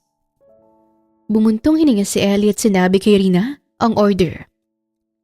Adobo kay Celestine. Burger steak sa akin. "Burger steak? Hindi ka kumakain nun, di ba?" Sumulyap si Ellie kay Celestine na nakatingin din pala sa kanya. Tumikim si Ellie at umiwas ng tingin. Just for a change, Rina. Hindi rin nagtagal ay dumating na rin ang pagkain. Maingay ang buong team habang kumakain. Minsan ay sumasali sa usapan si Ellie at Rina, pero si Celestine ay tahimik lang at kung minsay nakikitawa rin naman. Sa kasamaang palad ay hindi nagustuhan ni Celestine ang pagkain, pero si Ellie ay sarap na sarap sa order nito. Hindi niya tuloy napigilang magtanong. "Bakit parang masarap yung pagkain mo? Yung sa akin ba't ganito ang lasa?" Kasi umorder ka ng hindi mo gusto. "Well, bakit hindi mo ko pinigilan?" Since when do you listen to me? Tumikim si Celestine, hindi makasagot. Narinig ni Ellie ang maliit niyang buntong hininga, kaya bahagya itong yumuko. Tinulak sa direksyon ng babae ang sariling ulam. Kunin mo na yung sa akin. Palit tayo. Napatingin si Celestine sa lalaki. Gulat na gulat. Ano? Nababaliw ka na ba? Pagkain mo yan." In-order ko nga to just in case hindi mo magustuhan yung sayo. Nalaglag ang panga ni Celestine sa sinabi ng lalaki. Kumalabog ang dibdib niya sa hindi malamang dahilan. "Salamat, Ellie." Sinserong aniya. At doon siya unang nakita nitong nakangiti ng totoo. Hindi maldita, Hindi sarkastiko at hindi naiinis. Ngiti na parang bata. Ngiti na parang dati. At dahil hindi sanay si Ellie doon, nakatingin lang ito sa kanya ng matagal na halos hindi na gumagalaw. Isa lamang yun sa mga nakakalokang pagsasama nila dahil lumipas ang ilang araw ay bumalik na naman sila sa pagiging aso at pusa. At syempre, ang walang sawang pagbuntot ni Rina kay Ellie.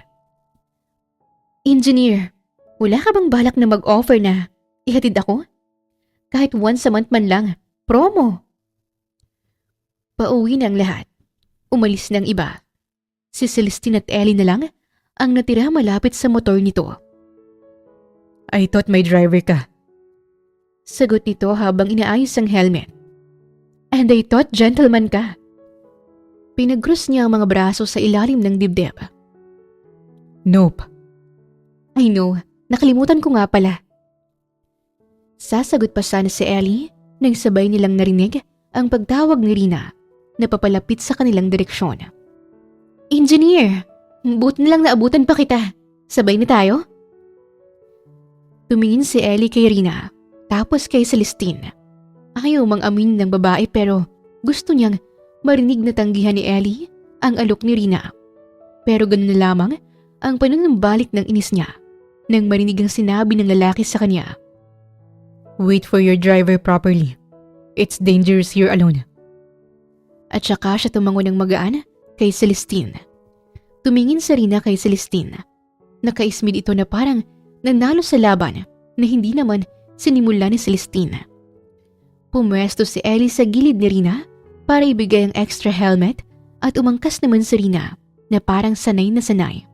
At bago pa paandarin ni Ellie ang motor, bahagya nitong nilingon si Celestine. Sapat na para makita ang bahagyang paglukot ng noo niya, pero hindi sapat para manatili.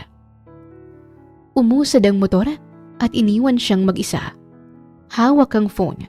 Pilit kinakalma ang pusong wala naman dapat dahilan para maapektuhan. Pero apektado siya. Sobrang apektado. Sa mga sumunod na araw, mas lalo pang lumala ang inis ni Celestine. Hindi niya alam kung bakit pero parang naging anino ni Ellie si Rina. Kapag meeting, nandoon sa tabi. Kapag may site inspection, sumusunod kahit hindi naman kailangan.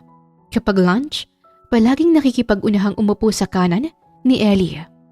At ang lalaki naman, walang pakialam. Para bang normal ang lahat. Isang umaga habang nag-aayos ng blueprint si Celestine, napansin niyang pagdating ni Ellie. Tahimik itong naglakad papasok. Hawak ang tablet. Nakasungaw ang buhok sa noo dahil sa hangin.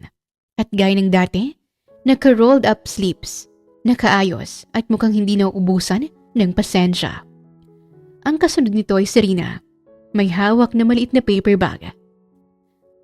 Good morning, Engineer Ellie. Dinalhan kita ng breakfast. Pinatong ni Rina ang bag sa mesa niya. Umangat ang isang sulok ng labi ni Ellie at saka tumango. Thanks. Hindi na kinain ni Celestine. Napahinto siya sa ginagawa. Tsaka dahan-dahang nilingon ang dalawa. Wow! So may pa-breakfast ka na rin pala ngayon.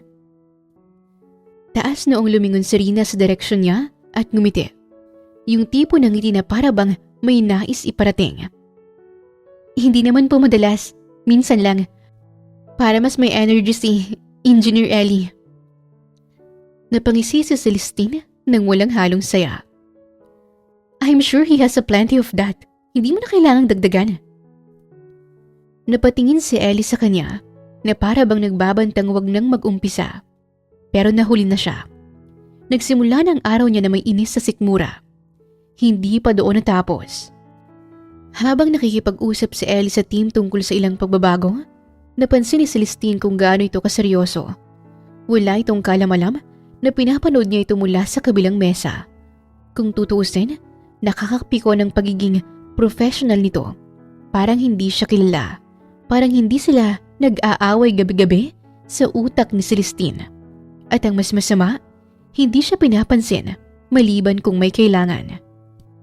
Isang hapon, habang nag-i-inspection sila sa second floor, muntik pang matapilok si Celestine dahil nakatingin siya sa direksyon ni Rina at Ellie kung saan nagtatawanan ng dalawa tungkol sa kung anumang nakakabwisit na pinag-uusapan nila. Nakita yun ni Ellie, pero kahit nag-aalala man ito, hindi niya ito pinakita sa babae. Careful. Yun lang muli. Thanks for the concern. Super meaningful. Hindi siya sinagot ng lalaki. Nagpatuloy lang ito sa paglalakad at doon lalo siyang nainis. Kinagabihan, habang nag-aayos sila ng gamit, lumapit si Rina kay Ellie para magtanong tungkol sa motor nito. Engineer, para saan po pala yung bagong holder sa motor niyo? Phone mount. Mas lalo itong natuwa. Para mas convenient pag nagdadrive kayo pa uwi. Ang galing niyo talaga. Napailing si Celestine at hindi napigilang magtanong bigla. Bakit pa parang alam mo lahat ng ginagawa niya? Napakurap si Rina na para bang nagulat pa ito sa presensya ni Celestine. Kasi lagi kami nag-uusap ni Celestine. Napatigil si Ellie at napatingin kay Celestine para bang inaabangan ang susunod na sasabihin niya. Alright, of course you do. Pilit ang ginawa niyang pagngiti bago walang salitang umalis patungo sa sasakyan na naghihintay sa kanya. Hindi naman niya gustong magmukhang nagsiselos, pero siguro minsan may mga bagay o emosyon na talagang ang hirap itago. Kinabukasan, halos sabay nang dumating sina Celestine at Ellie sa site. Hindi sinasadya at lalong hindi niya ginusto. Masama pa rin ang loob niya sa nangyayari. Naiinis pa rin siya kay Ellie, pero sakto namang pagbaba niya ng sasakyan ay umaandar din ang motor ni Ellie papasok. Agad na bumilis ang lakad niya para hindi magmukhang sabay silang papasok. Pero hindi siya pinalad. Morning. Diretsong sabi nito habang tinatanggal ang helmet.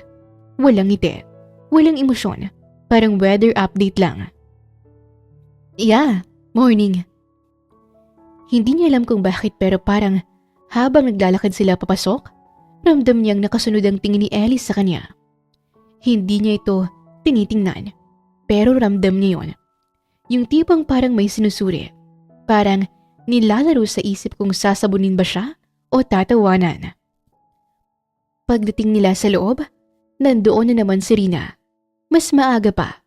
At syempre, may hawak na iced coffee. Pero ngayon, dalawa.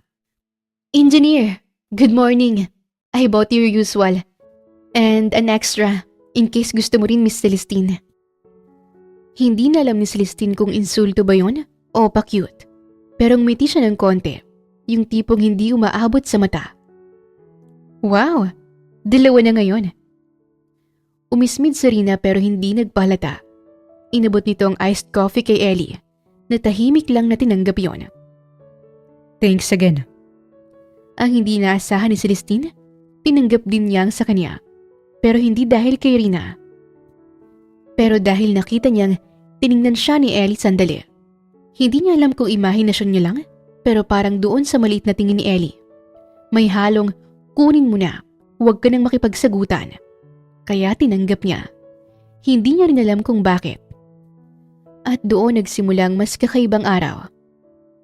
Habang may site tour, kumakapit ang init sa balat nila. Si Ellie tahimik lang, nakatingin sa paligid, nagsusuri ng sukat, pero halatang mainit ang ulo. Hindi sa trabaho, hindi sa panahon, kundi kay Celestine. You missed this detail. Tinuro niyang isang mali sa plano na hawak ni Celestine. No, I didn't. Intended ko yan. It's wrong. It's revised. It's wrong. Ulit nito sa mas mababang boses. Bago pa siya makasagot, sumingit na naman si Rina. Parang laging nakabang ang babae sa anumang pag-uusapan nila. I agree with Engineer Ellie. Actually, I saw this earlier. I was going to mention it pero... Of course you were. Napatingin si Ellie kay Celestine. Hindi galit, pero parang napapagod sa pagiging pasaway nito. At iyon ang ikinainis palalo ni Celestine. Bakit ba parang siya lagi ang mali? Bakit parang si Rina ang laging tama? Bakit parang may bagay na hindi niya makita sa pagitan ng dalawa? Pagdating ng tanghalian, mas lalong lumala dahil habang papunta sila sa karinderya, si Rina na naman ang nasa tabi ni Ellie. Kahit mas malapit dapat si Celestine kasi siyang tumabi sa kanya kanina. Pero hindi na siya sumubok. Umupo siya sa bandang dulo, malayo sa dalawa. Nakatungo habang binubuklat ang phone. Kunwari abala sa sarili niyang mundo. Pero ang totoo, naririnig pa rin niya ang tawa ni Rina at maging ang mababang sagot ni Ellie. Hindi niya naman pinapakinggan, pero naririnig niya at mas masakit yun. Nang dumating ang pagkain, hindi niya man lang tiningnan si Ellie, pero naramdaman niya ang paglapit nito. You ordered the same thing. Hindi niya pa rin siya nagangat ng tingin. Yeah, para hindi ka na mag-offer na i-share ang pagkain mo. Hindi sumagot ang lalaki. Parang may naramdaman siyang mahinang kaluskos sa harapan niya. Nang lumingon siya, may tinulak na ulam si Ellie papunta sa kanya. You like this. Last time naghanap ka. Hindi niya alam siguro kung anong mas nakakagulat. Na naaalala ni Ellie yun o na hindi niya inamin. Thanks. Napatingin si Ellie sa kanya. Hindi siya nginitian pero may kung anong bahaging lumambot sa mata nito. Isang segundo lang dahil naputol agad ng tawagin ni Rina si Ellie para magsimulang kumain. At natapos nga ang lunch break na iritado at iwas pa rin si Celestine kay Ellie. Nang sumapit muli ang uwian, naunang lumabas ang buong team kasama si Ellie at Rina. Narinig ni Celestine na kakain yata sila sa labas. Naiwan si Celestine sa loob dahil kinakailangan pang sagutin ng babae ang tawag mula sa kanyang ama. Hindi niya alam kung ilang minuto o inabot ba ng oras ang pag-uusap nilang tungkol sa project. Humihikab na siya nang lumabas ng gusali ng magulat si Celestine na makita pa rin ng lalaki. Kumunot ang kanyang noo sa labis na pagtataka. Akala niya'y may naiwan ang lalaki pero base sa estado nito ay para bang kanina pa ito nakatayo sa tabi ng motor. Hawak ang helmet at parang may hinihintay. Lumapit si Celestine. Pilit na hindi pinapahalata ang gulat at pagtataka sa kaniyang muka. What? Waiting for Rina? Kanina pa siya umalis. Hindi. Napataas ang kilay niya. Then what? Tumingin si Ellie sa daan, hindi sa kanya. Ilang segundo rin itong tahimik bago sumagot. I'm waiting for you to leave safely. Napakurap siya ng sunod-sunod. Ni hindi na niya napagtakpan ng gulat at mabilis na pagkalabog ng puso sa sinabi ng lalaki. Pero sinusubukan pa rin niyang sungitan ito. I'm not a kid, Ellie. And you're not also careful. Nabitawan niyang mahinang tawa na halatang hindi niya plano. Wow, now you care. Always have. Mabilis siyang lumingon sa lalaki pero bago pa siya makapagsalita, dumating na ang driver niya. Agad na umayos ng tindig si Ellie. Parang binura agad ang pagkakataong hindi pa nga dumarating.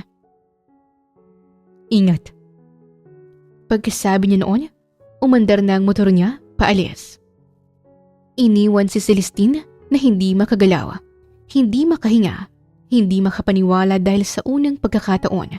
Hindi niya alam kung alin ang mas nakakabaliw.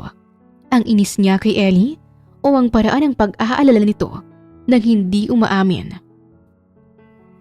Sa totoo lang, ay napagtanto ni Celestine na gusto na lamang niyang bitawan ng project, na gusto na lamang niya itong ipagkatiwala sa iba.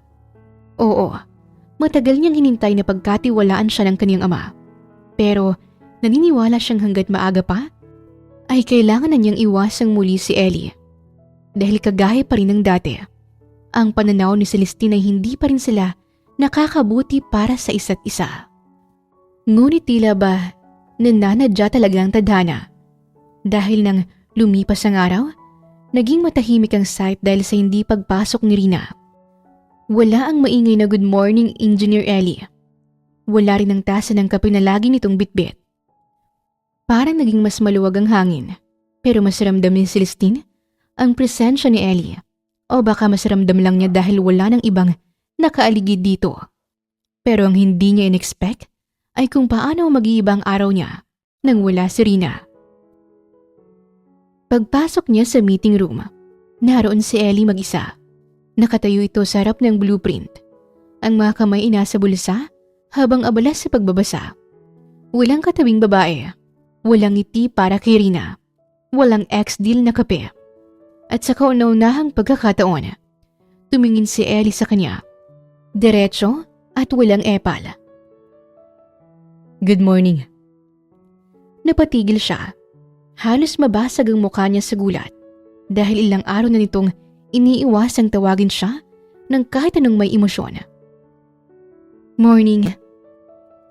Tila nagulat din si Ellie sa sagot niya pero hindi na niya pinalaki. Tahimik silang nagtrabaho, hindi tensyonado, hindi rin magulo, para bang normal. Nang mag-lunch break, sanay si Celestine na noong unang tumatakbo si Rina papunta kay Ellie. Pero ngayon wala. Pero pagdating niya sa labas ng site office, nandoon si Ellie. Nakasandal sa motor, tila may hinihintay. Let's go. Napakunot ang kaniyang noo. Where? Lunch. Hindi kumarap si Celestine. With you? Unless may iba ka pang kasama. Wala siyang nasagot. Hindi dahil gusto niya pero dahil nabigla siya sa kasimplihan ng tono nito. Parang hindi ito yung Ellie na pinagdidripan siya nitong mga nakarang araw. Parang bumalik ito sa dati. Yung Ellie na tahimik pero hindi malamig. Naglakad silang dalawa papunta sa karinderya. Silang dalawa lang. Walang sumisingit. Walang third wheel. Tahimik lang sila habang pinapakiramdaman ang isa't isa. Pagdating nila sa karinderya, hindi siya inunahan ni Ellie. Hindi rin to umupo agad. Tumingin muna sa kanya. What do you want? Umangat ang tingin ni Celestine. Nagulat. Naalala niya agad ang huling beses na nagtanong ito ng ganoon. Yung pinagpalit niya ang ulam niya para lang hindi siya mainis. Burger steak. Akala niya, pagtatawanan siya nito. Pero tumango lang si Ellie. Noted. Pagbalik ng lalaki, dalang pagkain nila, hindi na niya may kakailang mahinang pagtibok ng puso niya.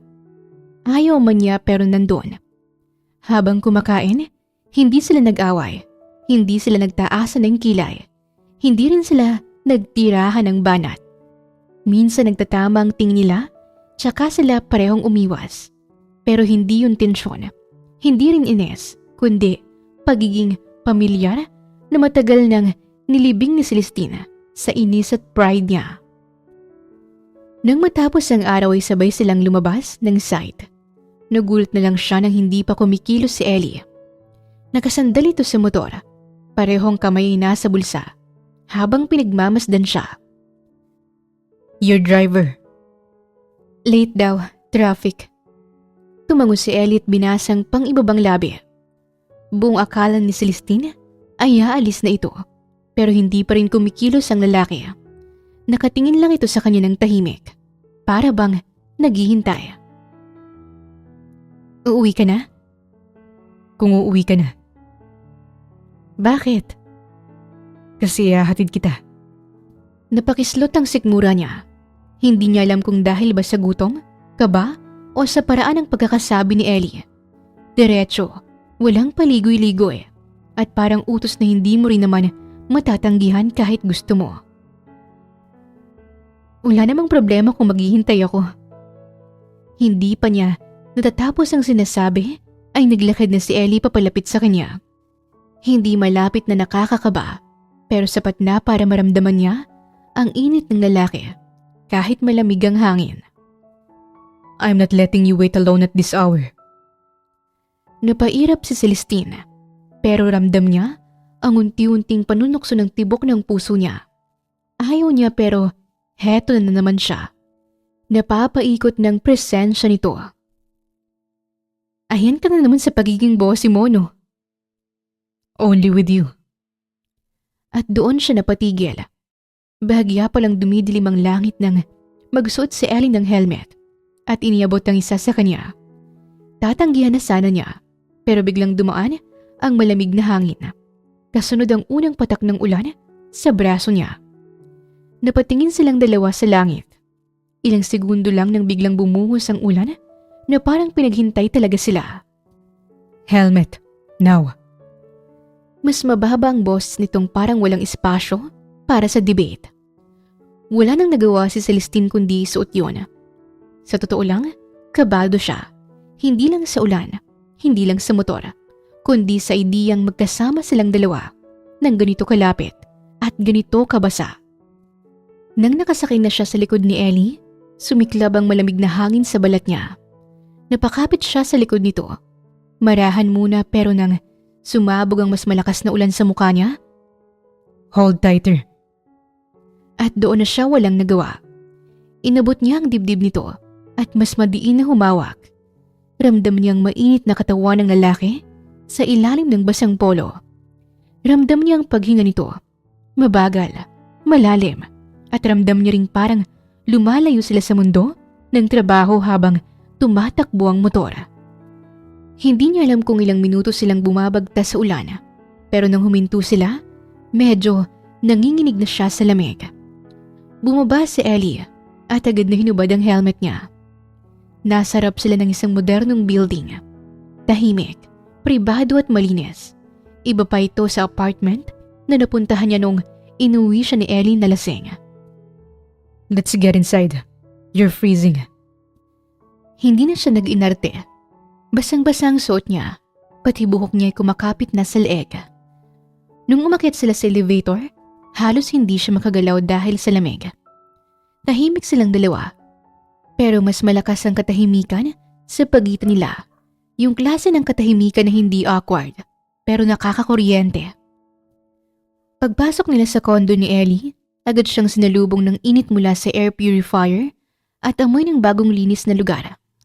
Mabilis na pumasok si Ellie sa kwarto at pagbalik niya, may dala itong malaking puting tuwalya at gray shirt.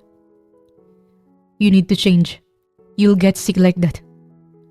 Napatawa si Celestine pero hindi niya yon napigilan. Hindi mo ba ako papagalitan muna bago mo ako alagaan? I can multitask. Hindi niya alam kung bakit pero parang may humampas sa dibdib niya. Parang may namiss siya. Parang may biglang bumalik na alaala. Inabot ni Ellie ang tuwalya sa kanya. Mainit ang kamay nito.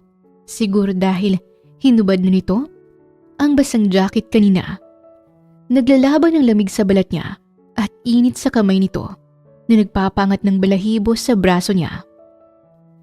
Bathroom's there. I'll get you something warm to drink. Hindi na siya kumontra. Dumiretso siya sa banyo. Pagharap niya sa salamin, nakita niya ang sarili. Basang-basa ang kanyang buhok. Malamig na magkabilang pisngi. Pulang-pulan na ilong at ang mga matang hindi niya may tanggi na namumula sa lamig. O baka sa ilang moment nila kanina. Nagbalit siya ng shirt ni Ellie. Malaki, malambot, umaabot hanggang tuhod. Great, nagmukha na naman akong bata nito. Pero bahagya siyang napangiti. Hindi niya alam kung bakit. Paglabas niya ng banyo, naroon si Ellie sa kusina. Basa rin ng buhok, pero nakaligo na rin at nakapagpalit ng damit.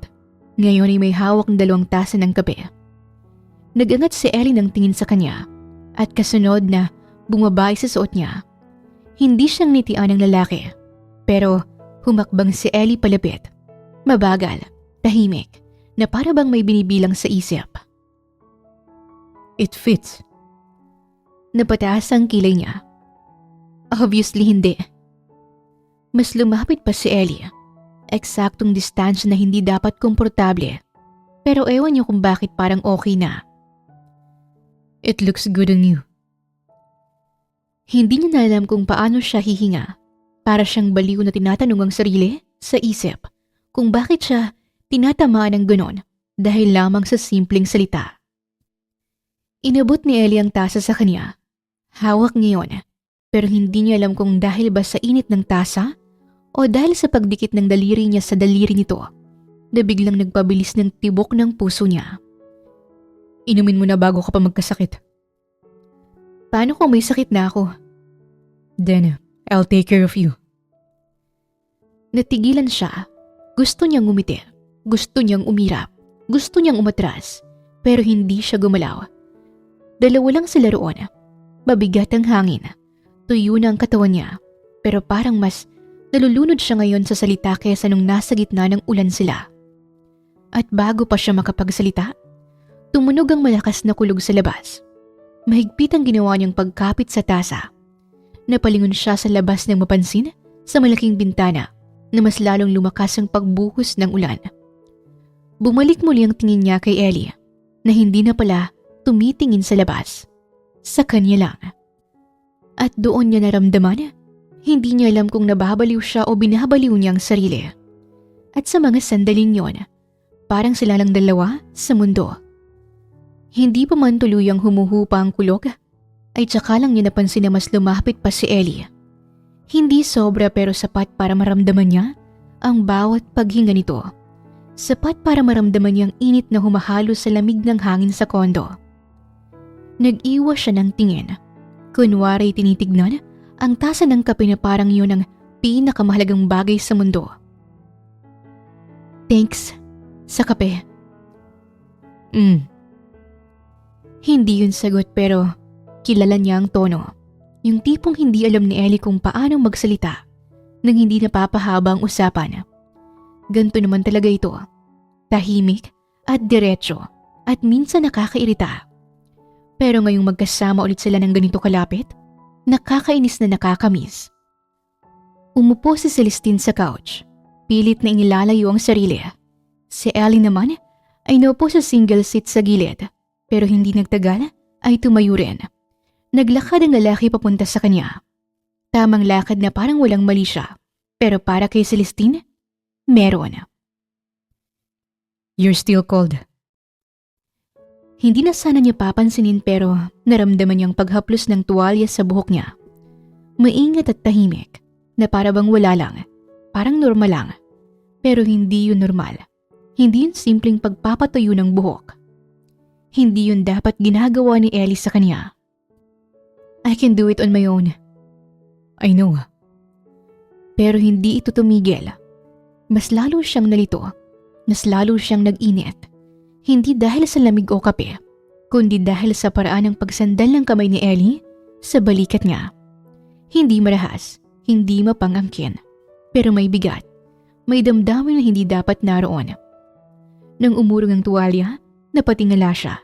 Si Ellie nakatingin ng diretso sa kanya. At doon, para siyang lumunok ng apoy.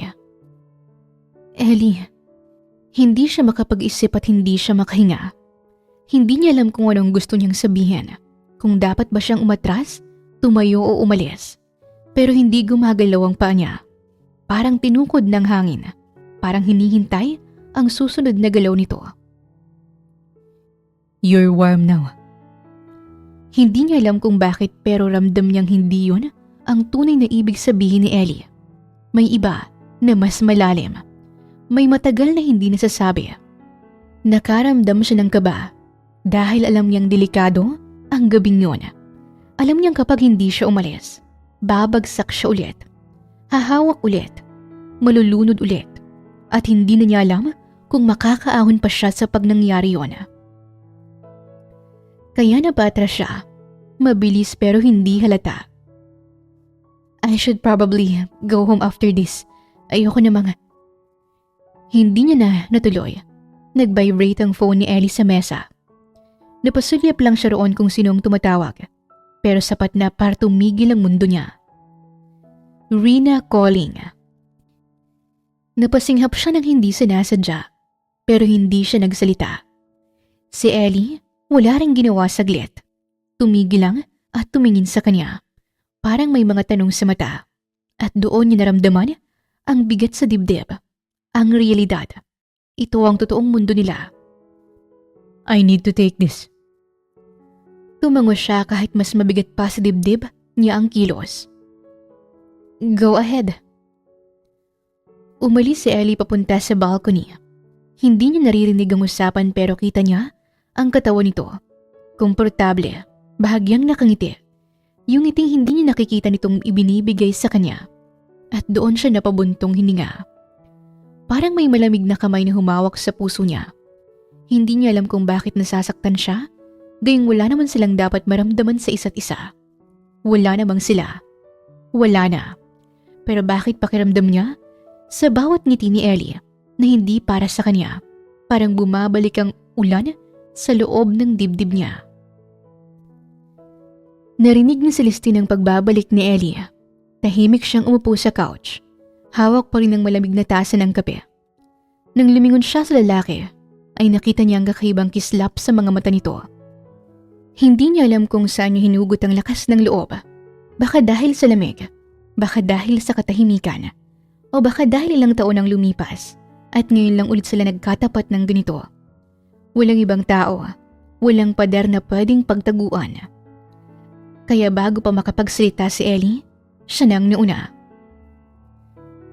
Do you like her? Serena, gusto mo ba siya? Mabilis ang pagangat ng tingin ni Ellie. Halatang natawa sa tanong pero walang bahid ng saya. Why are you asking me that? Hindi siya sumagot. Tumingin lang siya sa mesa sa basang jacket at sa basang sapatos. Lahat ng ito'y hindi niya napansin kanina. Lahat ng ito'y hindi mahalaga. Ngunit ngayong andito na sila, parang may humahawak sa dibdib niya. At doon bumagsak ang mga katagang. Mabigat pero totoo. Kasi nahuhulog na naman ako sa'yo eh. Tahimik. Tahimik na parang biglang nawala ang ulan sa labas. Tahimik na parang natigil ang paghinga ni Ellie. Nang magsalita ang lalaki, mababa lang ang boses nito. Celestine, you shouldn't. Parang may kumalabit sa puso niya. Alam niyang hindi yun galit, kundi takot. Why? Dahil ba sa kanya? Dahil ba kay Rina? Sunod-sunod ang ginawang pag-iling ni Ellie. No, dahil sa'yo. At doon, napatawa siya ng mapait, pero mababakas ang hapdi. Ako? Ako ang problema? Hindi sumagot si Ellie. Hindi dahil walang sagot kundi dahil pinipilit niyang hindi sumabog. Pero ayaw nang patagalin ni Celestine ito. Hindi na sila bata. Hindi na niya kayang takpan ang sugat nila gamit lang ang katahimikan. Kaya tumayo siya. Humarap sa lalaki at doon na nagsimulang pagbuhos. Hindi ng ulan, kundi lahat ng kinikimkim nila sa nakaraang taon. Alam mo ba kung anong problema mo, Ellie? Pinipigilan mo ang sarili mo na mahalin ako kasi galit ka pa rin. Hindi siya tinignan ni Ellie, pero halata sa panginginig ng panga nito na nagpapahiwatig na tama siya. I'm not. You are, and you have every right. Pero huwag mo sabihin ako ang problema. Hindi ako ang tumakbo nun. Natakot ako, oo. Pero hindi ako nang iinsulto sa'yo. Hindi ako ang nagsabing hindi ka bagay sa akin. Si Daddy ang gumawa nun. Umangat ang tingin ni Ellie. Mabilis, matalim, at puno ng sugat na hindi pa rin naghihilom. You didn't defend me. At doon siya napatigil. Hindi dahil hindi niya alam, kundi dahil yun ang pinakamasakit sa kanilang dalawa. Hindi ko kaya nun. Pero nakaya mong itanggi ako. Parang may humampas sa dibdib niya. Kahit ilang taon ang lumipas, ramdam niya pa rin yun. You denied me. You denied us. Para saan? Para hindi ka mapagalitan. Para lang hindi ka masabihan na tumatambay sa mekanikong walang future. Hindi niya alam kung bakit, pero parang humina ang tuhod niya sa mga salitang yon. Parang ibinalik siya ng mga salita ni Ellie sa araw na nagkahiwalay sila. Yung araw na hindi niya sinabi kahit isang beses na mahal niya ito. Huminga siya ng malalim. Tama ka. Tinanggi kita. Tinanggi ko kung anong meron tayo. Pero hindi dahil nahihiya ako sa'yo. Natakot lang ako. Natakot ako na darating ang araw na ako ang magiging dahilan kung bakit hindi mo maaabot ang pangarap mo. You think leaving me help? Napapikit siya. Look at you now. Hindi umimik si Ellie. Nagpatuloy sa pagsasalita si Celestine. Hindi dahil gusto niyang manalo, kundi dahil gusto niyang marinig ng lalaki ang totoo. You think I regret it? No, hindi ko pinagsisihan na umalis ako. Dahil kung hindi, hindi ka magiging ganito ngayon. Hindi ka magiging ikaw. Malalim ang paghinga ni Ellie. Malalim at mabigat. Parang pinipilit niyang wag masaktan. Pero halatang matagal na siyang sugatan. Hindi kita iniwan para saktan ka. Iniwan kita para hindi tayo parehong masira. Maya-maya, bumaba ang tingin ni Ellie. Para bang inuubos nito ang lakas na naiwan sa kanya. You broke me. Hindi niya sinubukang itanggi yun. Hindi niya rin kayang iwasan ng luha na parang gustong bumatak, pero pinipigilan niyang lumabas. Alam ko. Napakasikip ng dibdib niya. Sobra, pero hindi siya umurong. Hindi siya umupo. Hindi siya umiwas. Tumingin siya kay Ellie. Diretso at walang takas. Pwede mo kong sumbatan buong gabi. Karapatan mo. Pero huwag mong sabihin hindi kita minahal. At huwag mong sabihin hindi na kita mahal ngayon. Hindi ko naman hinihingi na balikan natin lahat. Hindi ko hinihingi na ulitin natin yung dati. Pero hindi ko rin kayang magpanggap na wala akong nararamdaman. Tahimik lang si Ellie. Yung tahimik na parang may kinakalaban sa loob niya. At doon siya lumingon ulit. Ellie, ako na.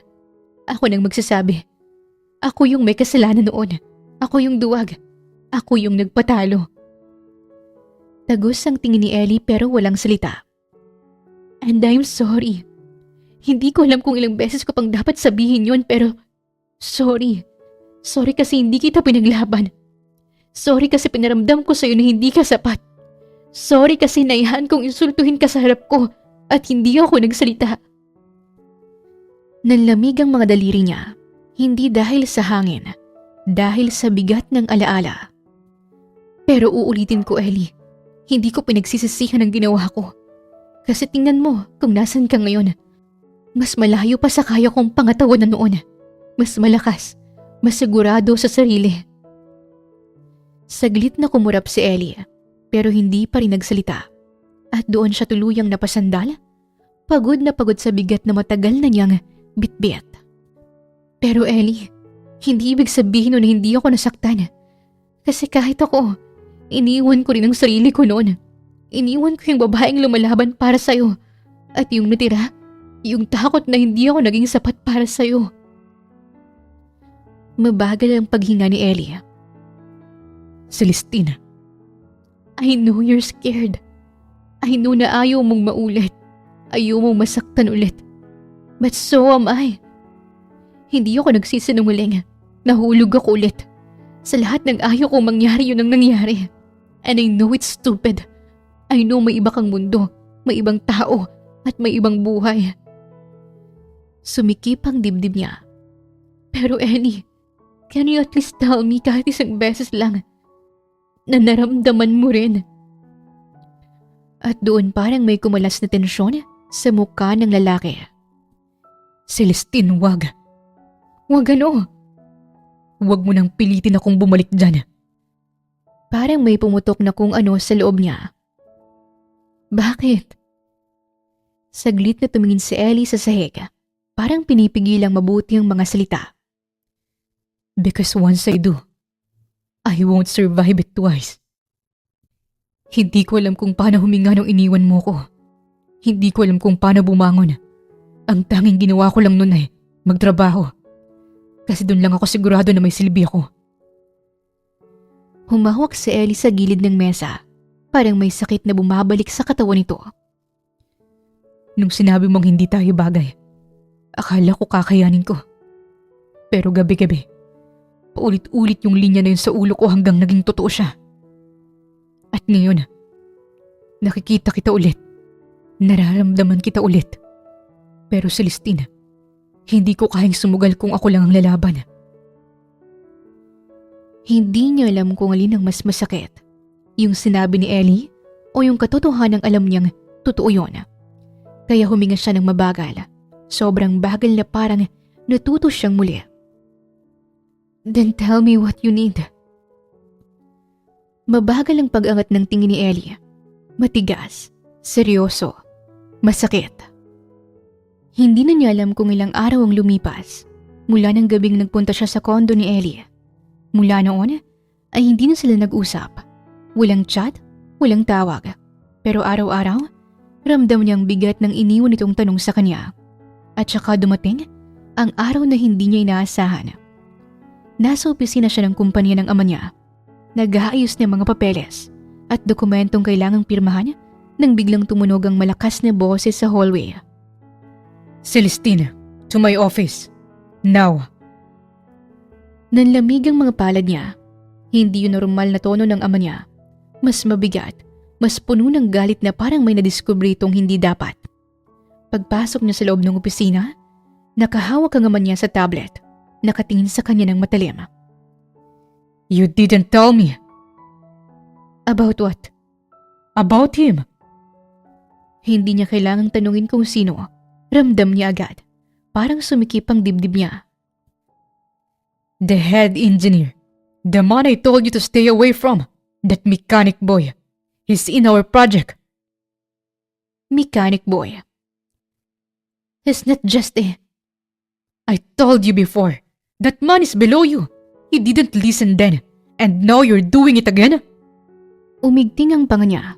Noon, tatango na lang siya. Tatahimik. Magpapatalo. Pero ngayon, iba na ang lungkot. Iba na ang pagod. At iba na ang taong iniinsulto nito. Hindi mo siya kilala. I don't need to. What matters is he's not your equal. He is. And more. Napatigil ang kaniyang ama. Hindi sanay na may sumasalungat. Celestine, don't be foolish. Relationships like that, relationships beneath your class, never work. Hindi ko hinihingi ang opinion mo tungkol sa relationship namin. Relationship? Napasingha pa nga man niya sa salitang yon.